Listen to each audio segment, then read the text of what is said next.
Hi everyone, welcome back. আজ একটা বোতল পেইন্ট করব, দেখা যাক আর্ট হবে নাকি অ্যাক্সিডেন্ট। হোয়াট এভার, তার আগে আমি কি করতে চলেছি সেটা দেখো। বেশ কিছুদিন আগে আমি কার্ডবোর্ড দিয়ে এই জিনিসটা বানিয়েছিলাম, মাঝখানে কিছু একটা পেইন্ট করব বলে, বাট এখন পর্যন্ত এটা করা হয়নি। আমি red and black colour mix করে ব্রাউন কালার করার চেষ্টা করেছি। চকলেট মেল্ট হয়ে গেলে যেরকম দেখায় আমি সেরকম একটা লুক ক্রিয়েট করার চেষ্টা করেছি। এরকম একটা থিম হয়ে গেল বলে আমি নিচে ডোনাট, আইসক্রিম, কেক এগুলো বানিয়েছি।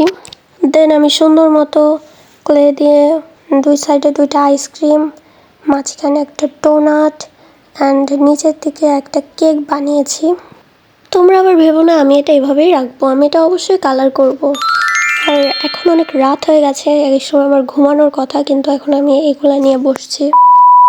তো কালার করাটা দেখার আগে চলো এই গ্লাস পেইন্টিংটা শেষ করি। জেসো দিয়ে এটা আগে থেকেই আমি রেডি করে রেখেছিলাম। If this painting goes wrong we will call it modern art. Without any idea আমি পেইন্টিং স্টার্ট করা শুরু করে দিয়েছি।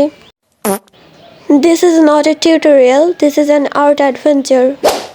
এর আগে এটাতে যে পেইন্টিংটা করা ছিল ওটা খুবই সুন্দর ছিল, কিন্তু সেটাতে আমি অ্যাক্রিলিক পেইন্ট না করে ওয়াটার কালার করে দিয়েছি, এজন্য ওটা ধীরে ধীরে পানি লেগে নষ্ট হয়ে গেছে। আমি এখানে কি ডিজাইন করতে ব্যস্ত আমি নিজেও জানি না, কিন্তু শেষের দিকে আমার এটা একটুও ভালো লাগেনি, এজন্য আমি উপরে সাদা কালার দিয়ে স্কাই ব্লু বানিয়ে দিয়েছি। এটা তো এখন দেখতে ভালোই লাগছে, কিন্তু আমি শেষে ভুলটা করে ফেলছি গুড ডে লিখতে গিয়ে। গুড লেখাটা ঠিকঠাকই ছিল, কিন্তু ডে লিখতে গিয়ে আমি ডি এর পর এ না দিয়ে ওয়াই দিতে লাগছিলাম। তারপরে আমি সুন্দর মতো এ ওয়াই দিছি, কিন্তু এটা করার পর মানে আমি যতগুলো ভরাট করার মতো জায়গা ছিল সবগুলো আমি ব্ল্যাক কালার দিয়ে ভরাট করে দিয়েছি। তারপর আমি হোয়াইট কালার দিয়ে ওই জায়গাটা ঢেকে দিছি।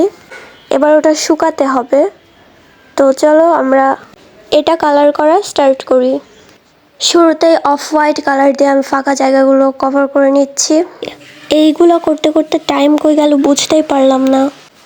এই আর্টটা যদি সুন্দর হয় তাহলে ক্রেডিট আমার, আর খারাপ হলে রঙের।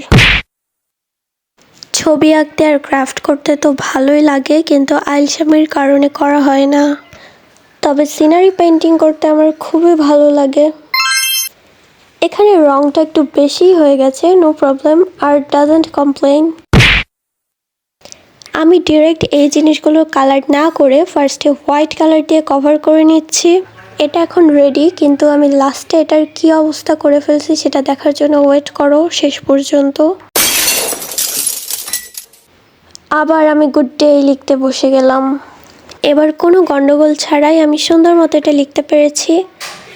আর আই থিঙ্ক গুড ডে না লিখে উপরের দিকে একটু লাইট আর নিচের দিকে একটু বেশি ডিপ করলে বোধহয় বেশি ভালো লাগতো। আর এই দেখো এই সুন্দর সিনারি পেইন্টিংটা আমি করেছি অনেক দিন হলো, কিন্তু ভিডিও করা হয়নি আর ওটা কমপ্লিটও করিনি। একটু ডিটেলস অ্যাড করা বাকি আছে, আর এখানে আমি এইটা নষ্ট করে ফেলছি। দ্যাটস ওয়াই আমার ওটা একটু পছন্দ হয়নি। তো চলো এবার তোমার আর আমার সবচেয়ে ফেভারিট জিনিসগুলো বানাই। তার মধ্যে প্রথমে বানাচ্ছি পেস্ট্রি। আমি এখানে ব্রাশ পেন ইউজ করছি, তোমরা চাইলে ওয়াটার কালারও ইউজ করতে পারো। Art has no rules, just follow your feelings. মনে রেখো পেইন্ট করতে করতে যদি ভুল হয় ডোন্ট ওয়ারি, এটাও একটা আর্ট। মাঝখানের লেয়ারে আমি কোনো কালার ইউজ করিনি, তার কারণ ওটা হচ্ছে ক্রিম বোঝাচ্ছি।